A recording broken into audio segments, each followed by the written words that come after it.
thought all I had to do was sign up for Bumble and my Prince Charming would miraculously appear. The dating scene in New York City is really like World War III almost. Dating apps are a reality. There's no way to get around that. And I think the loves that work are the ones where people are willing to choose the relationship over and over again. Well, hello, Heather. Yay! I am so excited. I mean, seriously, you are a woman of my heart. You know, you talk about love stories and love and all the things.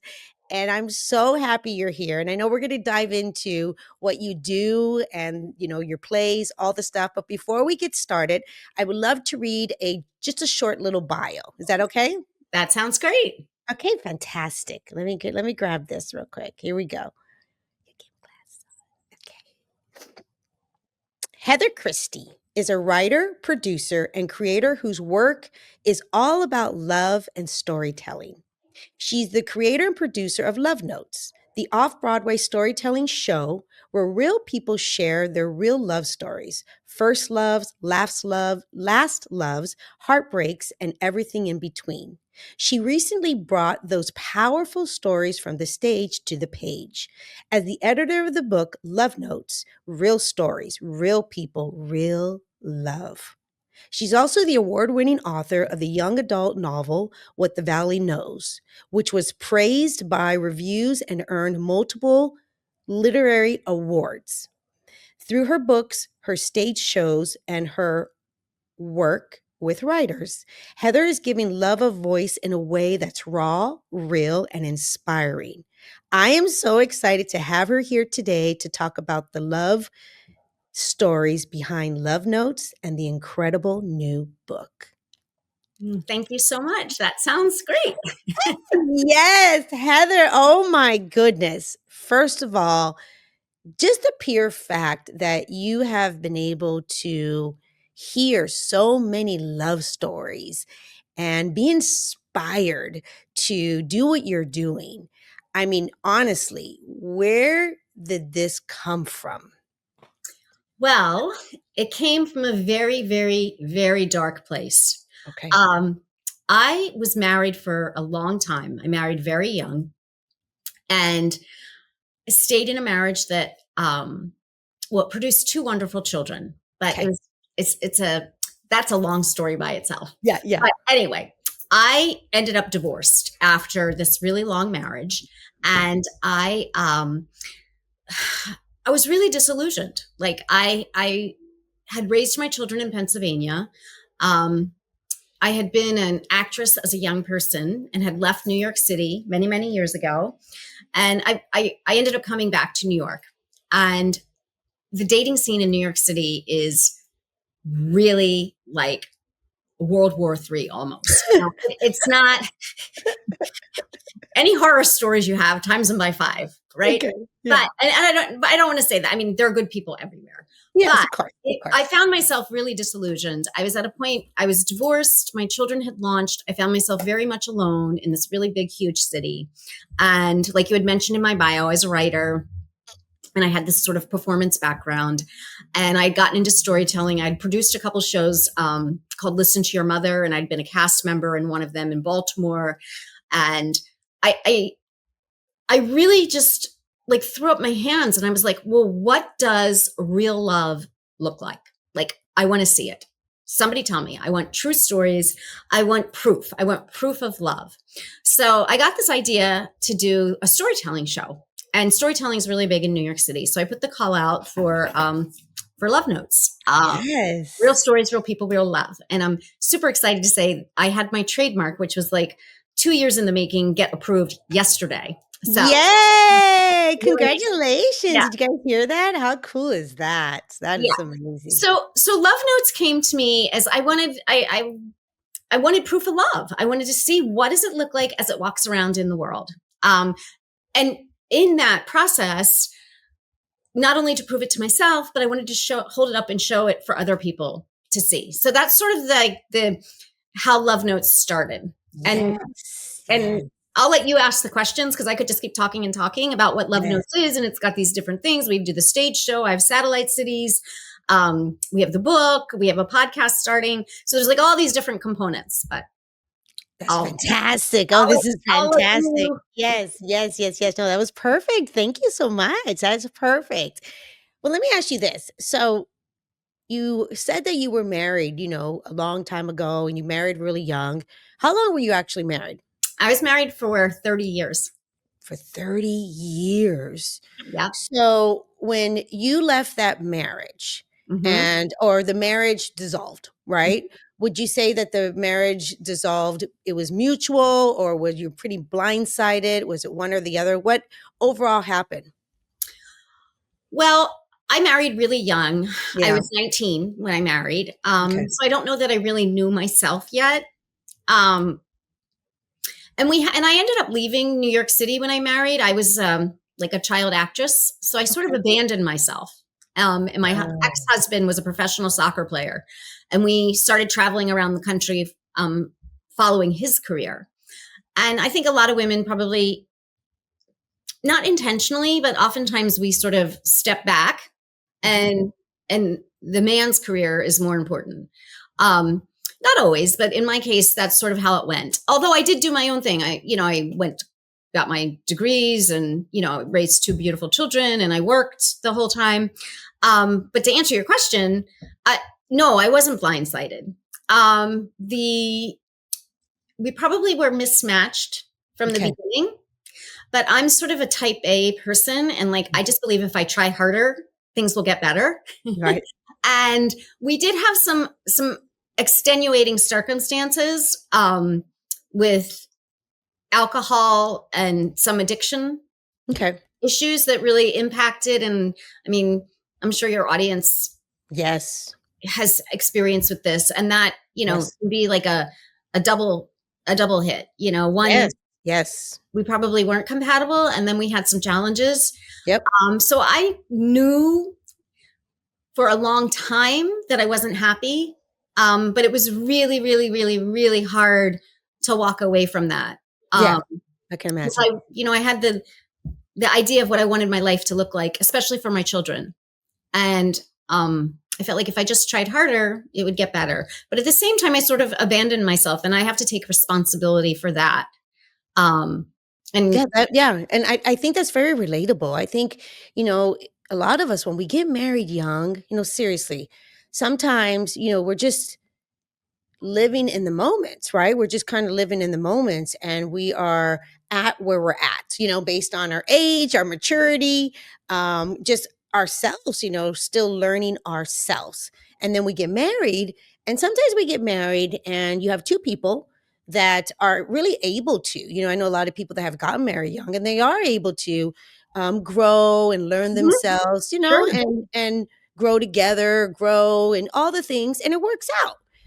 absolutely. But a lot of times, honestly, sometimes when we do get married young and we're not really aware of ourselves and the dynamics, and we get into marriages, and I would hope for the most part, I think this, Heather, we all have these good intentions, right? We're in love, we want things to work out, and really that's also based on what we even learned about love, what we think love is, um, expectations, maybe not even having expectations, not even aware.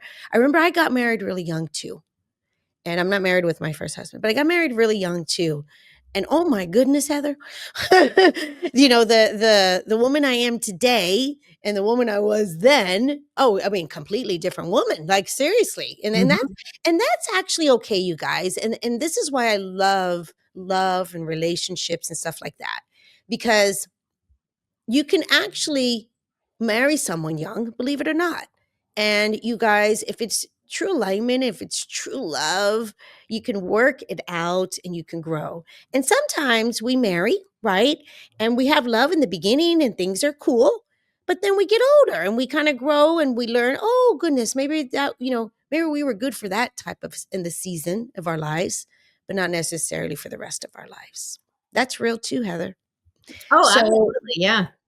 and when you were, either before or after, and then you're married to someone for 30 years, and then you are single now, like kind of like for the first time in your life as an adult woman, where was your, before you even started Love Notes and went in this path, where is your heart overall when it came to love? Were you open? Were you closed? What Well, was going I on with you? was. I thought all I had to do was sign up for Bumble, and my Prince Charming would miraculously appear. But let me tell you, Yeah, mom yeah, says I shouldn't say this out loud. yeah, Now, part of this, like 128 dates later, yeah, now some of those were like speed dating, right? yeah, yeah, yeah, yeah. I had like, I mean, I was open, and I kind of always had this feeling like I was destined for some sort of great love. And I really truly believed like, oh, well, this is all I have to do. I'm just going to sign up on a dating app, and then he's going to miraculously appear. And it didn't quite go that way. Yeah. And I found myself, I did meet someone kind of a couple years later Okay. that I thought was going to be the one. And that didn't work out. And that kind of left me even more disillusioned. But I Right. still kept thinking, you know what? I wasn't going to give up. Like, I'm going to keep trying. I'm going to keep trying. And then in the meantime, I created Love Notes, and I was trying to use that as like proof of love for myself. Like, look, it's out there. You just have It's to keep out it. there. Yes. Yeah. And I mean, the story is still evolving. Yeah. But when I kind of, and I hate to tell people to give up or like stop looking. But there's always this, it's almost like a cliche, is like when you're least expected is when it shows up. Mhm. And there is some truth in that, because after we're headed into the third season of Love Notes off Yeah. Broadway. But after last year's show, I got up and kind of did my shtick, and love's for everybody, and but I wasn't quite sure I believed it anymore. Okay. And I was really like, just really like, I just don't know if this is ever going to happen. Yeah. Yeah. A little And, disempowered. A little like, I don't know. Okay. yeah. Yeah. And, Yeah. and I did end up kind of like deleting all the apps and giving up. And as it turned out, though, I had talked to one guy like a few months prior, and we had a video call. And neither one of us took it beyond the video call, Okay. because I was busy with Love Notes and he was doing something else. But after Love Notes ended last year, I just was kind of like sitting with myself and just like, ugh. But when I had spoken with him on the video call, we had talked about, we had this like mutual interest that involved like spirituality, and I was looking for a retreat center. Okay. And I thought to myself, I wasn't like, oh, I want to like reach out to that guy and try to go on a date with him. But I thought to myself, I'm like, oh, I bet you that guy I talked to a few months ago would know someplace like around close to New York City, like what I was looking Okay. for. And when And you were talking, and let me ask you this before you keep going, when you were kind of talking to him before, like you just said, you weren't expecting that, but did you have a little something? Was there yes, something? so Okay. it was sort of disappointing, because like, Charlene, I'll tell you, because I'm a Yeah. writer, and I always think Yeah, you're right. Exactly. This is a writer. Yeah, I'm exactly. going to write a book, 101 Dates and What I Learned. So Okay, what I I love it. did after every date is I have this little book, and I would write in the book what the date was like, what I thought, would I go on a second date? And then this is crazy. Like, I I even love have it this. color coded. Like, Well, well, listen, I'm a dating coach, and I'm already excited about. Let you guys listen to her tip here, because this is good. Because I always say, rate your date. Okay, well, keep I going. would rate the date, and I would Yeah, like, I had a definitely. color code. Like, would I kiss this guy? Did I Yeah. kiss this guy? Then, I mean, then I'm going to sound crazy, but then I actually had the percentages worked out. Like, I would kiss maybe like 3% of guys. I Anyway, love it. I so love it. after the video, we had the video date. Okay, I the wrote video in date. my little book, I wrote, oh, his name is Mark. And I wrote, Okay. and he was Scottish. And I said, oh, I put the little notes Yeah, down. And then I yeah. said, if he asks me on a real date, I'll go. Like, that was what I wrote down. Okay, that's good. That's good. Okay. But I didn't pursue it, and he didn't pursue it. Right. We It just both, kind of just washed. Yeah. yeah, we just kind of watched. Neither one of us. But like a few months later, when I was like kind of searching, it wasn't because I was searching for a date, but I was searching for something else. Yeah. And I was like, oh, he might be a good resource just because of the conversations we had had. So just like on a whim, I sent him a message. I said, hey, we met on Bumble, and for whatever reason, like neither one of us pursued it. And I'm Yeah. like, that's totally cool. I said, but we had this conversation and I thought you might have a resource. And then that was it. From then he picked up the ball and ran with it. And I responded, So Yeah.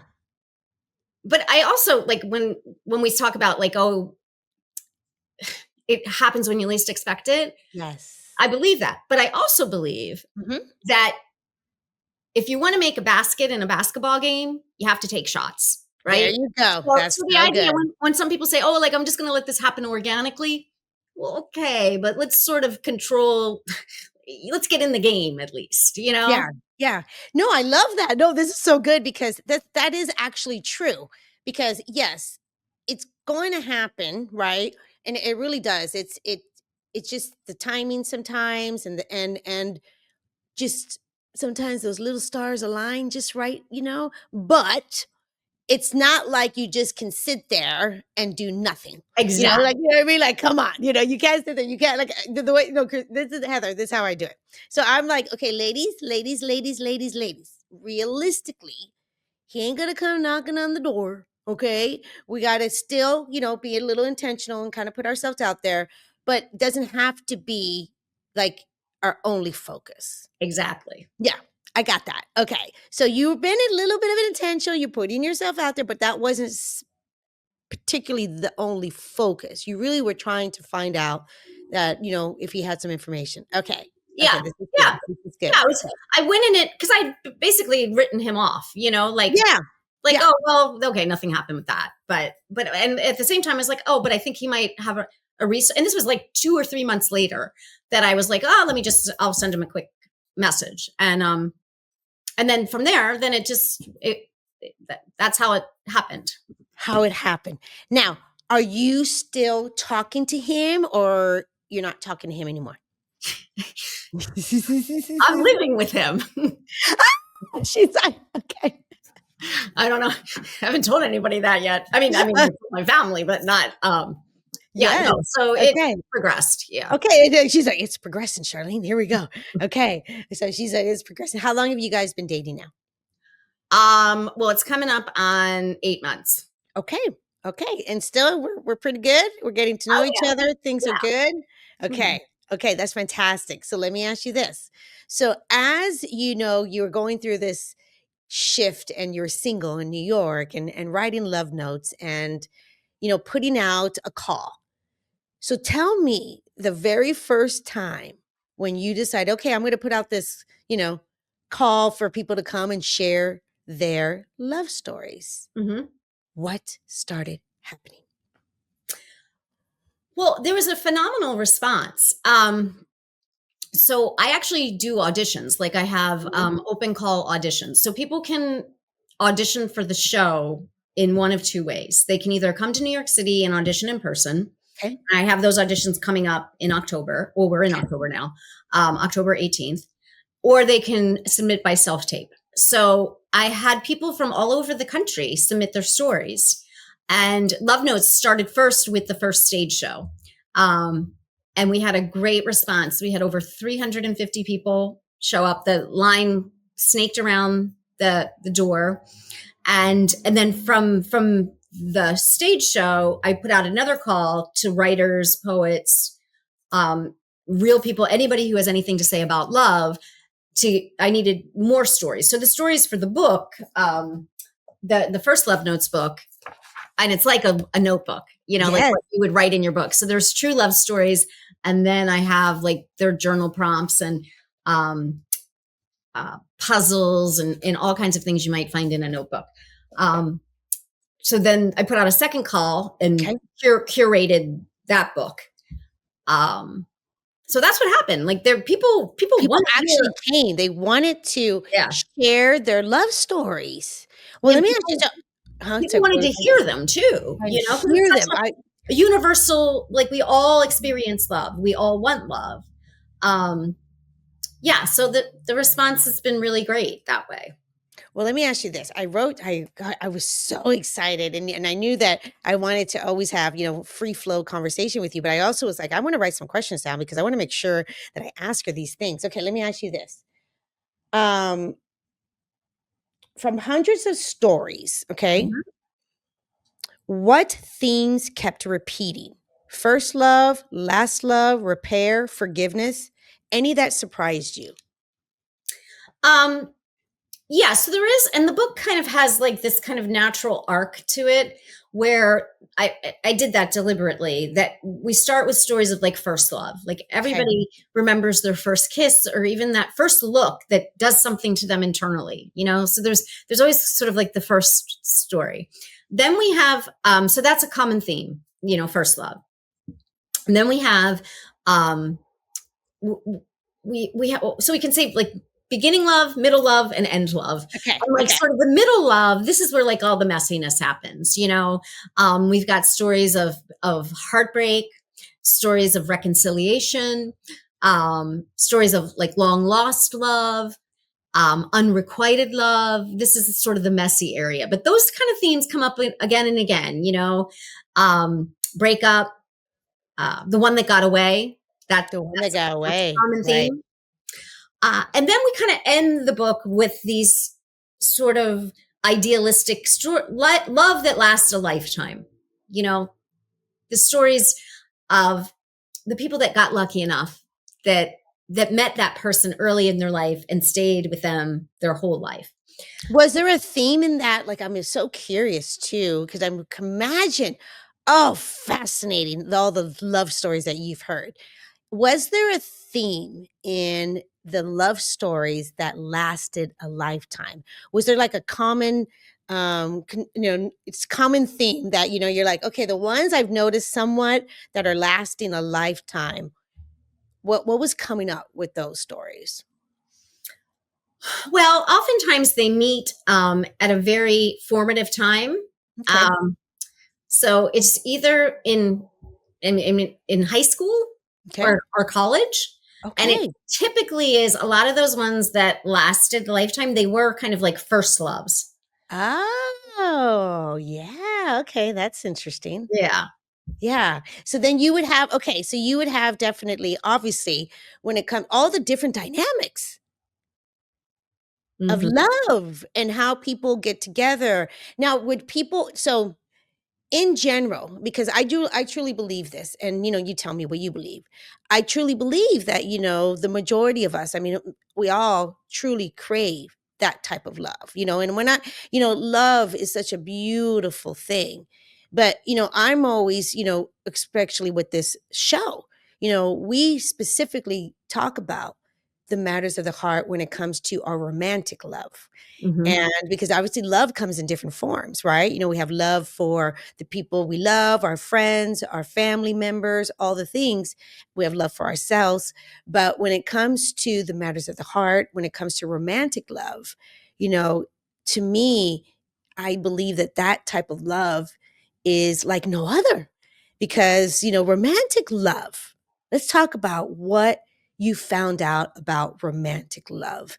And the themes of what it really takes to have a thriving, growing romantic love. What were you hearing in these love stories? Well, I think the loves that work are the ones where people are willing to choose the relationship over and over again. Wow. Um, because I mean, we all remember or have experienced that kind of like first love, like the infatuation and the butterflies. And I found that the love that lasts are the ones, and there's something to be said that it's sort of like a decision in a lot of ways. Mhm. Like I decide I'm going to love you and I'm going to choose you again and again and again. And again and again and Right. again. Right. Yes. Even when I don't like you so much, I'm going to choose you Yeah, again. exactly. And I think that's the difference, you guys. Another thing that you after doing the work that you're doing, and I want to I want to dive into that. You created the play first, and then I knew that you took the stories and then you created the book. And during the work that you were doing and the discovery and just learning and hearing and oh my goodness, I mean, you were probably like, wow. What have you found for yourself? And what do you truly believe is great love? You know, if someone's in a romantic relationship, Mm-hmm. what do you feel after hearing so many stories? What is great love and what does that look like? Well, the one thing that I found, and just so that your audience understands too, like each year we do the show, it's a new crop of storytellers. Yeah. Yeah. So it's new stories each year. And we've had now the show has been expanding. So we have some expansion cities, which I want to talk to your viewers about that eventually. But to answer your question, what did I find specifically? So for me, the one thing I found, like I was using the tagline for a while, proof of love. Okay. Because I think especially, and I can only speak for myself, you know, Mhm. middle-aged woman, divorced. I sort of started to, there was like this sort of self-talk that would happen that would say, well, okay, like you missed the boat there. Like love is not for you. Like not everybody gets love, right? Like that was like That was it. That was the programming that was going through your head. yeah, right. Okay. And like, okay, so you just didn't get that this lifetime.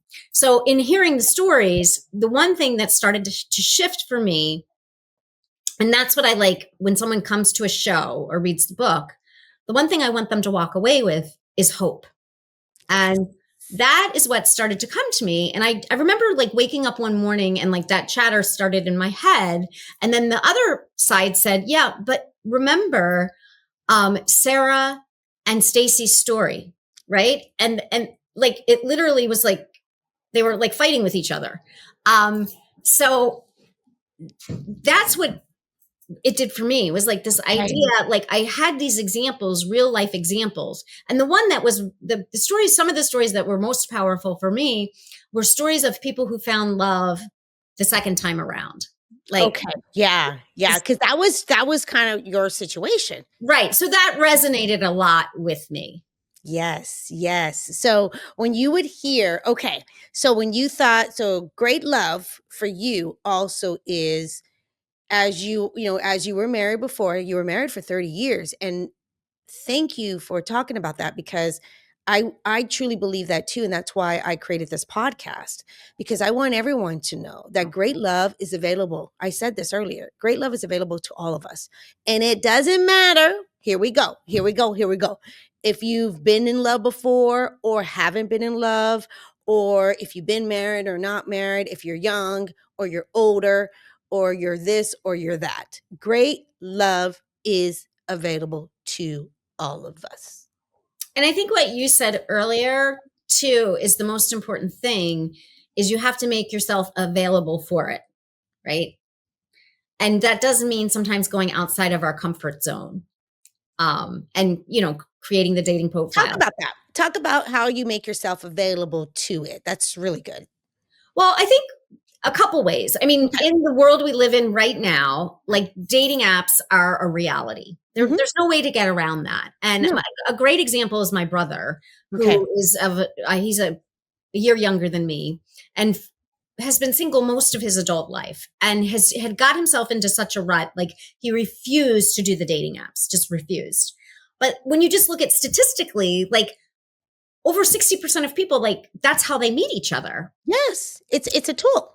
Yeah. So I think to make yourself available. And so my brother was like watching me kind of going through all this, going on all these dates and creating love notes and then eventually meeting my partner now. Yeah. But I think that watching that also gave him some hope. And this man who would never do dating apps, signed up for a dating app like 4 or 5 months ago.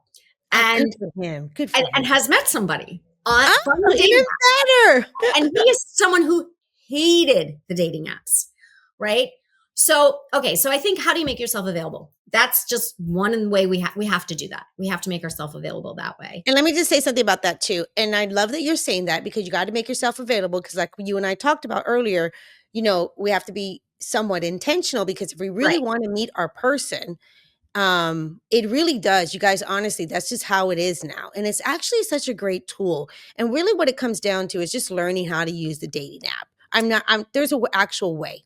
And you know what, Charlene? The one thing because sometimes it can be disheartening, Yes. if you're going on dates and you have your hope up each time you're about to meet someone, and then there can be some disappointment with that, like, oh, I got to do it again.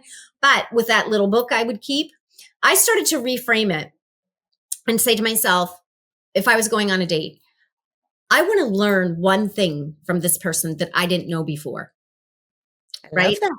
I love that. And that has enriched my life in so many ways. And that was sort of what took me back around to my partner now, is like, because I was trying to find out like the retreat center, Yeah. like I wanted to learn something. But I've learned a lot of different things that way, just by, and when we're on a date, this is just another human being, like we can get so like worked up into like how am I going to look? But really, if you just like, okay, I'm going to look at this person as another human being, and what can I learn from him? I think it's great. But to answer your question too, like how to make yourself available. And then I also think too, like we can't give up on like all these organic ways we could possibly meet people. 100%. Because I think when we're talking organically, so you have the dating apps, which is really good. And we're not just saying on dating apps, but then now if we want to meet someone organically, I tell people honestly, it has to be, you have to have some type of seeing that person overall on a regular basis, because it's really more challenging to just go one time Right. to, right? Like seriously, like one time to that one place, and you might, catch each other's eyes, but you don't, there's no real proximity. So yeah, so keep going. Well, I mean, I think like, and I tried some of this in New York City and Yeah. just it didn't end up, but like I did meetup groups. Okay. I tried playing volleyball. um, I did like a hike from the Bronx all the way down to Battery Park, which is the bottom tip of Manhattan. But like just, and I think when you let the universe know, like I'm willing to walk out in the world, Yes. I think that helps create the energy that sort of starts to shift things. Um, so I think there's lots of ways, and we've lost so much of what it meant to be like in community because we're so focused now on screens and the Yes. dating Yes. apps. So Yes. I think not only is there the chance that you might meet a romantic partner, but you also have like a really good chance of just enriching your life on so many other levels. And Yes. like that might be a way for people to say, okay, like I'm going to do 3 new things this month. If I would meet a possible romantic partner, great. But if not, I'm still going to have 3 things at the end of the month, that I've done that I wouldn't have done otherwise. So I think it's like shifting that mindset a little bit too.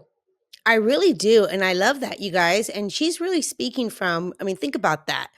If, we're talking about love stories, we're talking about all the different love stories. And when you really think about how people met, and besides obviously the ones that met, younger, and really okay. So let me, Heather, listen, this is interesting because, I'm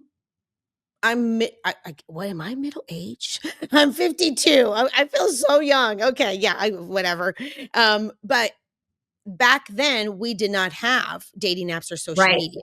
But moving forward, because I have younger kids and they're like early 20s, early 30s, that the dating apps and online is the way of life now. It Yes. wasn't like how it was for us. It's just we didn't have that tool. So it actually is a tool. It's a tool. Hmm. And Hmm. one thing I like about the dating apps too, again, it's just really learning how to use them. And there's a whole way, you guys, I promise there's a whole way. But one thing I like about it is the majority of the people, everyone's like, oh, but someone are there for hookup. You're going to know which ones are there for hookup. But a lot of times, and it does depend on the actual dating app that you're using, believe it or not. And a lot of times, what is cool about that is that the people that are taking the time to fill out their profiles and being intentional, they're letting you already know that they're single and they're looking.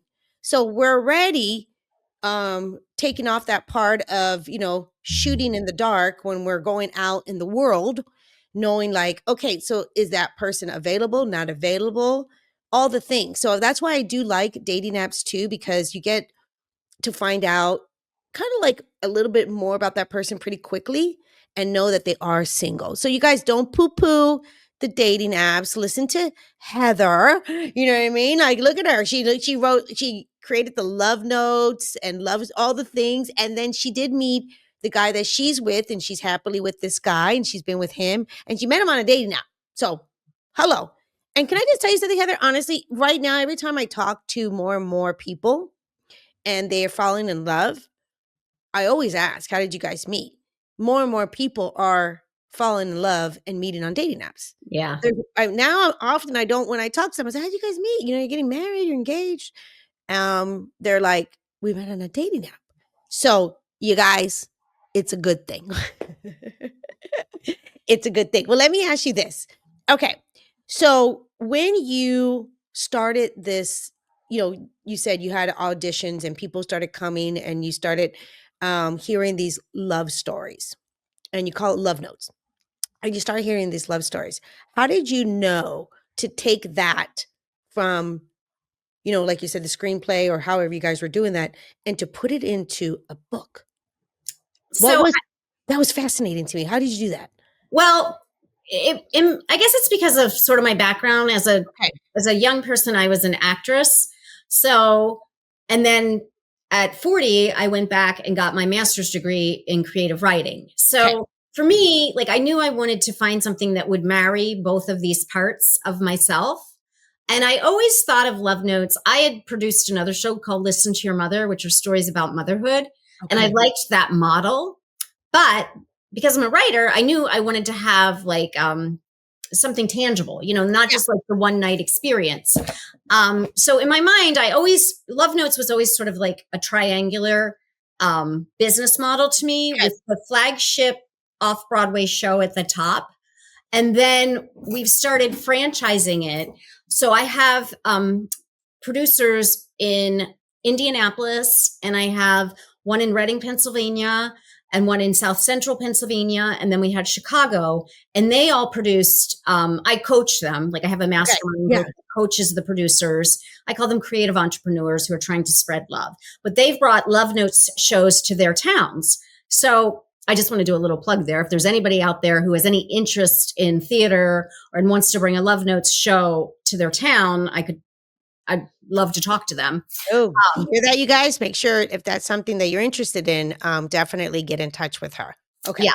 But so anyway, so we have the flagship show that happens annually in New York City. We do that at Symphony Space. And like I said, we're just about to go into audition season. But then I knew I wanted like something concrete to kind of like go with that. So this is the first edition of the book. And then we have the second edition of the book coming out in June of 26. Oh, okay. Yeah. Okay.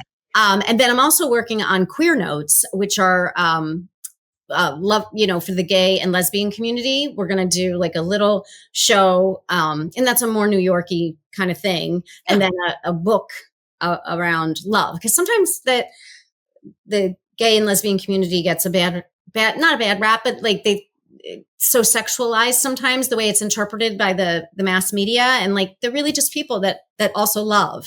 So we're working on that part of Love Notes too.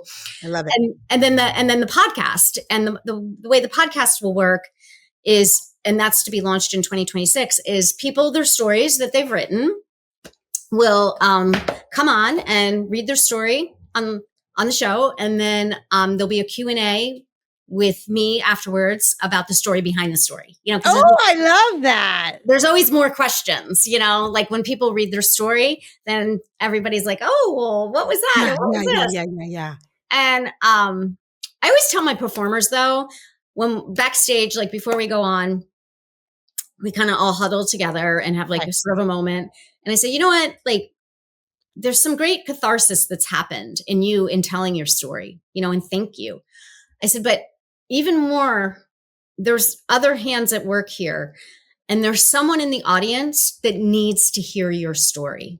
Yes. And that is why you're here tonight. Right. And it's a really beautiful thing that happens between the storyteller and then the audience, and sort of the synthesis and how we're able to exchange hope, because when you can see it in someone else, then it becomes, you're like, oh, wow, yeah, that's possible for me too, That's what I love so much. That's what I love so much.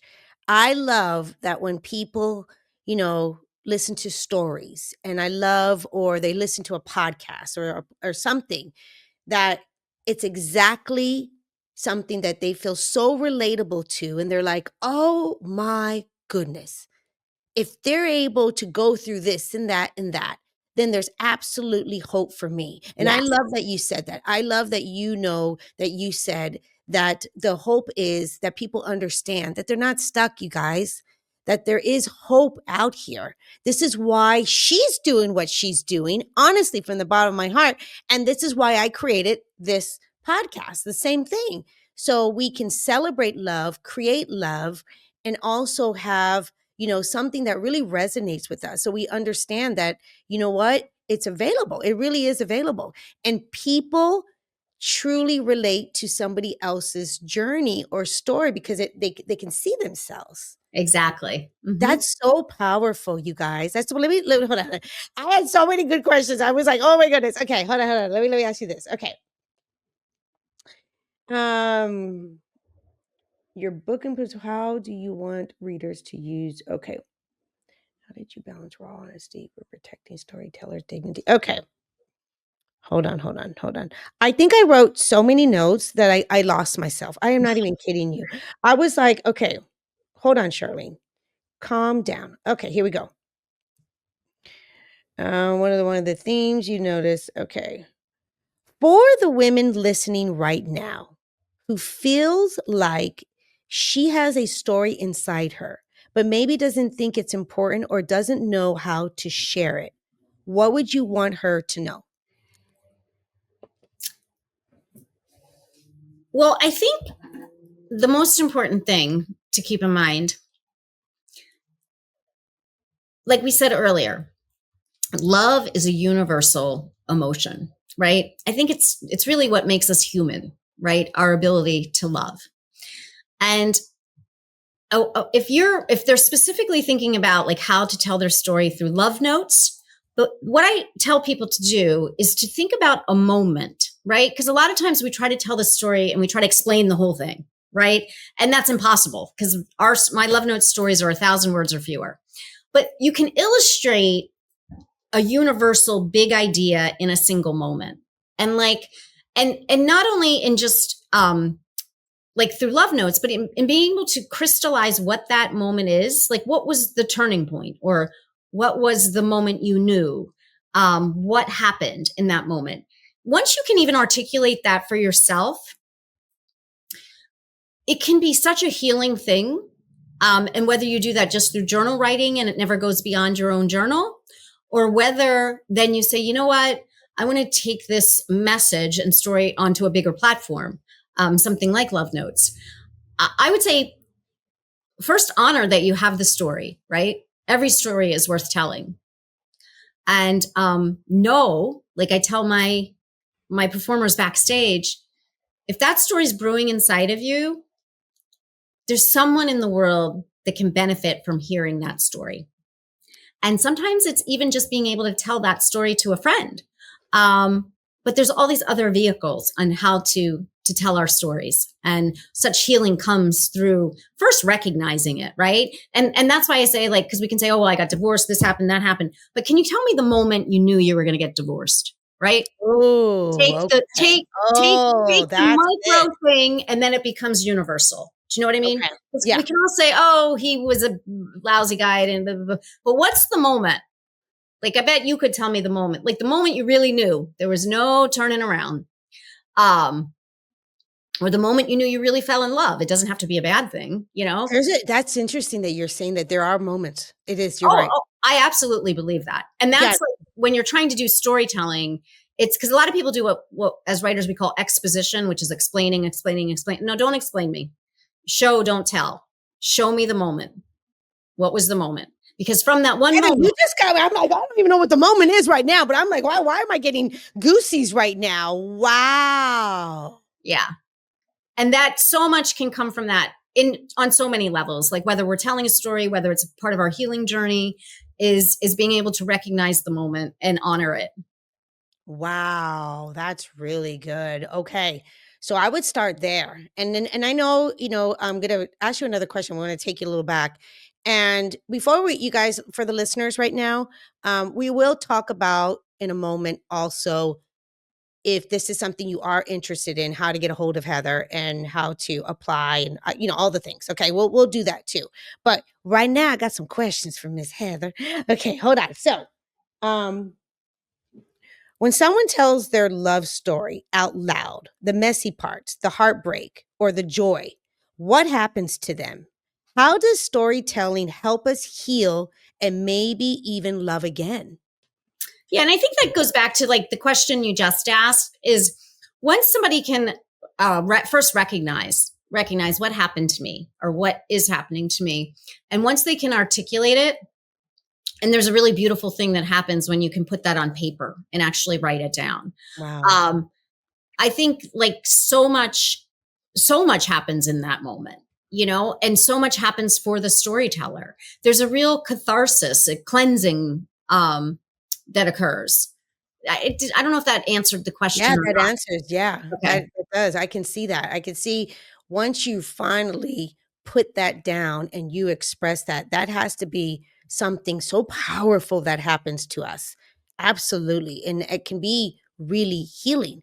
It's Yeah. sharing, you guys, honestly, it's sharing that. And I think too with love and when it comes to, ourselves and either falling in love or falling out of love or whatever that is, a lot of times, that's something that we truly kind of keep inside, and there's something very powerful of releasing it, Mm, releasing yes. it. Either Giving it be testimony. testimony. That's what you're Yes. doing.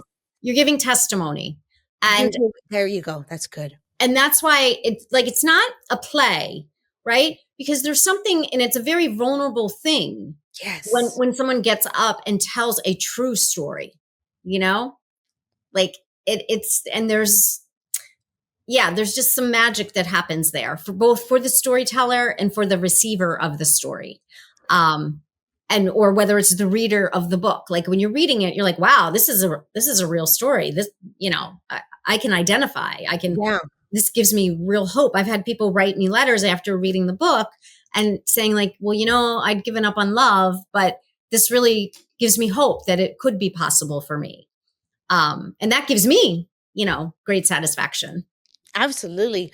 When we talked about earlier, when we talked about love, and you say it's universal, and I mean, it's something that we all long for and crave, and it's really how we're made, right? We really are made to love, to connect, and like I said earlier, and specifically, what I like to say is romantic love. So, to Mhm. me, romantic love is Miss Heather, is really being married to your best friend lover.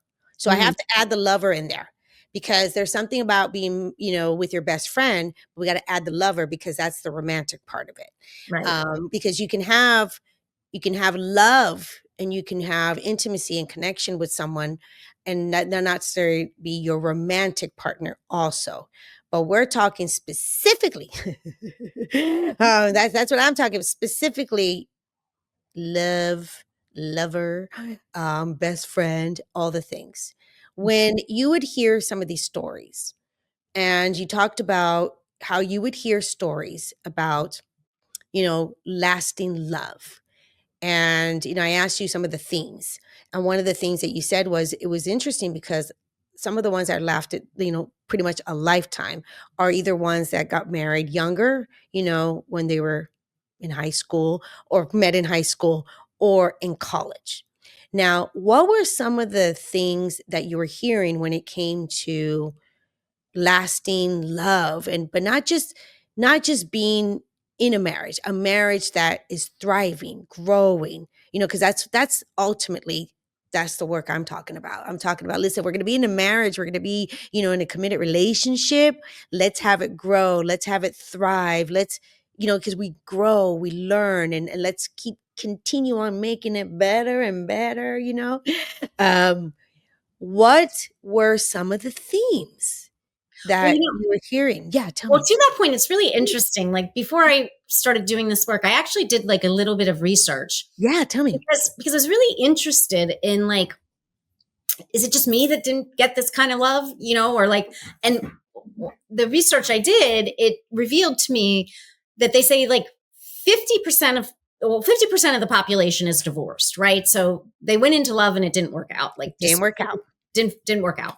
And then of the 50% that remain married, or what we would call in like, a committed relationship like that, 50% of them are not happy and wish they Yep. weren't married, but they're still there. So when you look at that statistically, it's only 1 in 4 partners, partnerships that are truly happy and like thriving and the way you described them, like they're best friends and lovers. And Yes. so the thing that I've kind of like through my informal research, just in looking at people's stories and, my own experience and the answer, Okay. Yeah. everybody wants to know. I think the thing that happens again and again and again, both people in the partnership have to want it equally, right? They Yeah. both have to be wanting and willing to turn into the relationship, Yes. right? Because what Yeah. can happen is sometimes when we reach like a push point, something that gets uncomfortable, one of us will start to turn in, but the other one feels pushed out, right? Correct. And so if it goes like this, like you're not together. So like when and this is what I've learned through the stories too, is when difficult things happen, uncomfortable things happen, is we both might need a moment, Yeah. but then can we turn back in? Like, because the relationship is what's most important, right? So what are we going to do to preserve that, right? And sometimes that does mean we need to look at ourselves. And what was my part in that? Like, am I taking it personally, or is that really something? So that's what I found, is that it's the people who are willing to look at each other again and again and again. And it's a really beautiful, magical thing then. Like, Yep. it's like you keep watering, what happens when you water a seed? It starts to grow. And then what happens when you nurture, you trim back the parts that are dead, then the flower's allowed to bloom a little more. And it's like that whole process of like, we're gardening and working on this together. So Wow. that's what I found. You said that beautifully. Oh, thanks. Because yes, that's what I have found too. And again, that's why I created this podcast, because I knew that if we are going to get in these romantic relationships, I knew that it was absolutely possible to be married to your best friend lover. And I knew that there were layers to this, right? And that's why I truly believe this with all my heart. Who you decide to marry or who you choose to be your life partner will overall determine your overall happiness, because who you marry matters, because they matter in all the areas in your life. And that's why I wholeheartedly believe when we really are able to, as individual human beings, first and foremost, I love that you said that, look inwards first. You have to be able to understand who you are and how you're showing up. If you are a person that gets very triggered, not triggered, what does that mean about you? What is going on? You got to get under the hood. You really got to do that research and have and discover that about yourself. And that's why I really love when people are single for a moment, because that's an opportunity. I'm telling you guys, like there is, with experts and the work that we've been doing for a long time, this is the work I'm doing. When we talk about, space and time, we're not just saying that just to say that. It matters. Because when you go Heather, what are you going to say? You're so correct. Because when I make the joke, like, oh, I thought I was just going to sign up for Bumble and my Prince Charming would miraculously appear. I was so not ready for Prince Charming. to appear. There Even you though go. I was so lonely and so wanted, this happy life and a partner, there's no way had I met Mark 5 years ago. I Right. mean, there's no way. I had to look at myself. There was so much work I had to do, like you said, under the hood. Yep. And then, like, until you get in there, you got to do all the work you can do on yourself. Like, you have to do the work. And then once you get into a relationship, that's like the petri dish. Like, we learn all this stuff in theory. We're working on ourselves. We're going to therapy. We're reading the books. We're going on dates. We're learning, and we think we know it, right? Like, Until you get in a relationship. right. And then that's where, like, the experiment really starts, right? It really And does. Yep. you get to practice all this stuff. But you're absolutely right. Yep. And that's why you guys were having these conversations, and we're talking about love, and we're talking about, great love and what works and how it's available to all of us. But it really, really, really starts with you first. That's how great love actually starts. Mm-hmm. You got to start with you first, because even Heather said that. And I said this, to ourselves. She got married really young, and she had no idea who she was. That's right. And like, she's going off in this marriage, and 30 years later, she's like, okay, what just happened? Honestly, right? Yeah. And then we said earlier, of course, you have people that get married young and maybe they don't know who they are, but they're in with another partner that both each other are giving each other some space to grow and mature, and they start learning who they are. Okay. So there's all dynamics.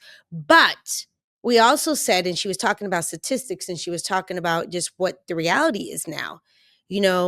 Often too, a lot of people are in like second marriages or looking, they already maybe been married before, or they had a long-term relationship and things didn't work out. And they're in a space right now of, okay, is love still available? And then you have two women here today, just letting you guys hear that we already said, yes, not only it's available for all of us, but how do we really create, if we're in that space, how do we really create great love, a great love story for ourselves? You got to go in first. You got to go inwards. And when you go inwards first, and you learn that, and you learn exactly what it is and what you're really looking for, you know what I mean? Like, how do you want to feel in a relationship? That's when you can start really creating that type of love. And so that's why I am so passionate, Miss Heather, about love stories and love notes and all the things, because it is just something that we all crave. How do people, if they're listening today, and the listeners right now, and I'm just gonna let you know who these listeners are. First of all, they're amazing. Our listeners are very growth mindset. Mm. They listen to this podcast because they are either single looking for love, or they're married and they really want to enhance their relationship, and they want to make it even better and better. So they listen to this podcast for a growth mindset, because they're all about love and great relationships and really learning. So they get to have takeaways. They get to apply things that they learn. And if they're listening right now, because I know my listeners, I know they love love, and they're very passionate about great love.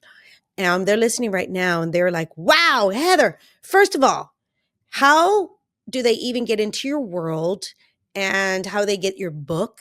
And like you said earlier, we're going to talk a little bit about how they can apply themselves two different ways. Either apply to, where you guys are putting on these love notes, or even get into your world based on, like you even mentioned, if they want to put something on in there.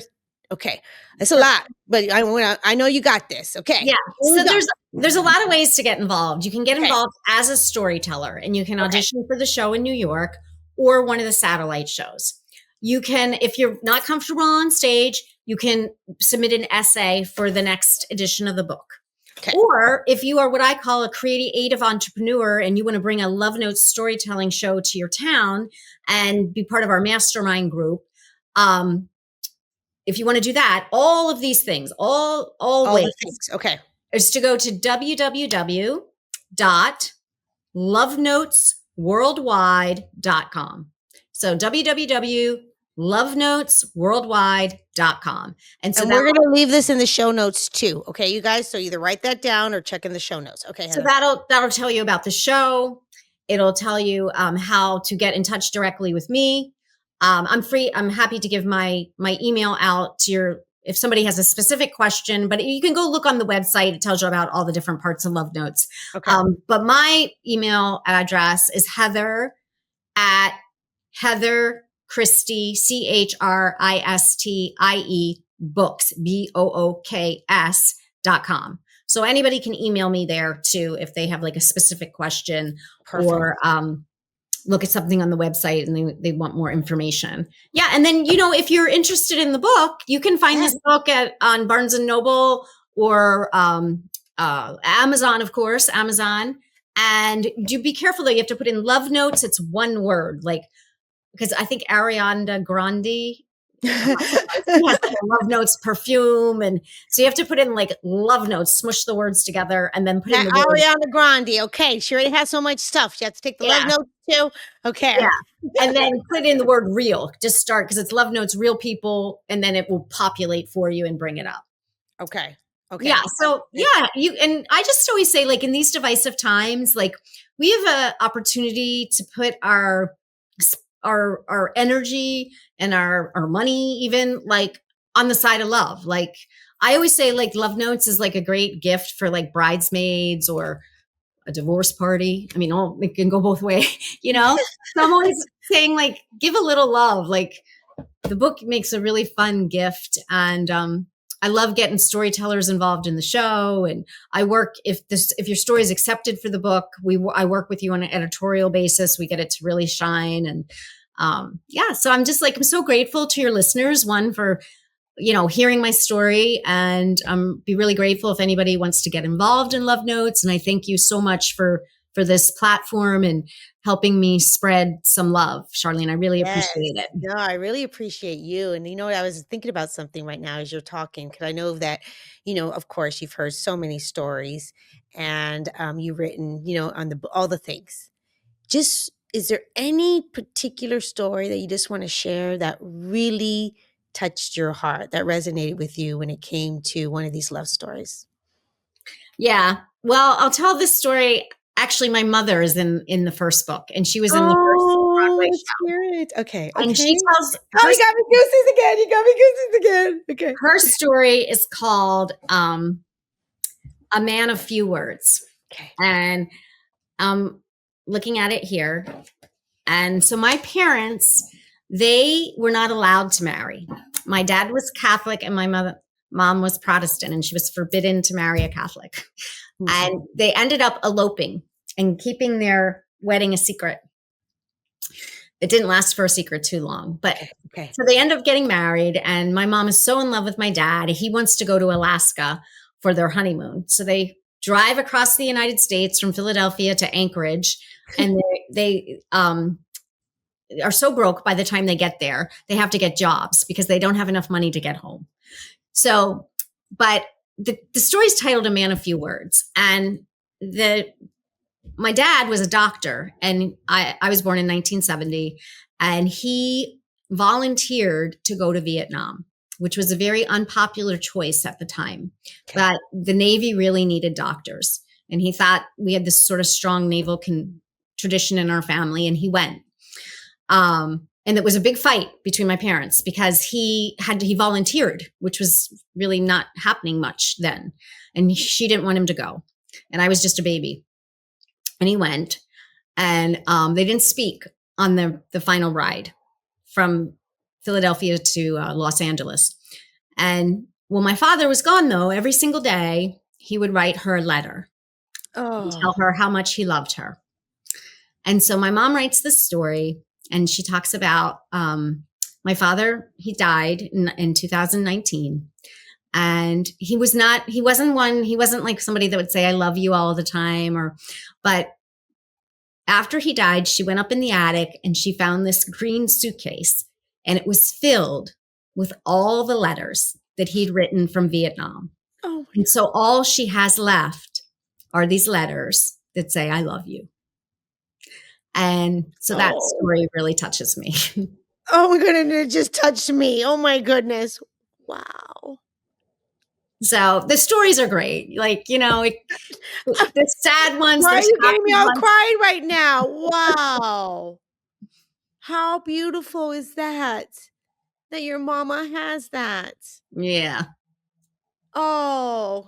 And I have one more story if you please share. Yes, no, share. So, and this is what I want to give everybody hope, because we never know where and how love is supposed to land, but it will. And it is for everyone, like Charlene says. Yes. And I'll tell you the story of my Polish great grandmother. Who was a mail order bride. Okay. And she came to the United States and she landed in Ellis Island. She was only 19 years old and she didn't speak any English and she didn't know anybody in this country. But that was okay because she was really excited because this Polish American man had been writing to her for months and months and months. Okay. And she was already in love.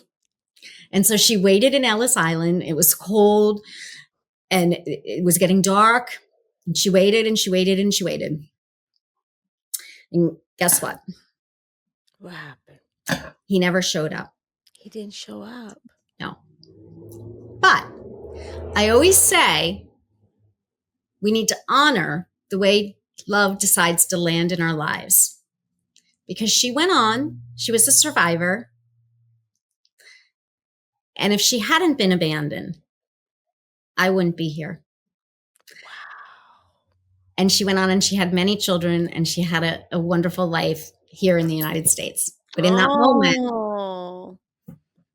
moment, your grandma was in love. And the man did not show up. Talk about getting ghosted. You guys talk about ghosted. Like, seriously, you're about to marry me and you don't even show up. That's like real ghosted. Like, hi, I'm in love with you. We've been writing back and forth and now you don't show up. And I have no way to get home. And I'm like, what do I do now? And your grandmother still went on and survived and had her own other great love story. And you came out of it, Wow. No, those are the sort of stories we try to, that is so beautiful. Thank you. Honestly, this was so touching today. Oh, thank you. I appreciate you so much. And I really am just fascinated. And I think it's incredible what you're doing. Thank you. mean, really, I'm such a fan. Thanks. And so listeners, honestly, you guys, from my love story family community here, get the book, get in her world. If you have a story that you want to share, like seriously, love notes. I mean, just those 2 stories alone already. Look at me. I'm already a mess. There's just 2 stories at the end. What the world? Get the book, get into her world. I mean, love is such a beautiful thing. It's such a beautiful thing. I just feel like that's what makes the world go around, right? Yeah, you never know how it's going to show up. So I want everybody to hang on to hope. Did you hear that? She said she wants everyone to hang out to hope because you never know how it's going to show up. I love that. Thank you for saying that. All right, you guys. I hope you enjoyed that as much as I did. And to next time, cheers to great love. If you're loving this podcast and these incredible conversations, please hit the subscribe button and leave a 5-star review. Don't miss an episode because each week I'll be bringing on guests and experts who will share their knowledge about love, dating, and relationships so you can apply it into your own life. I'll see you next week. And until then, cheers to great love.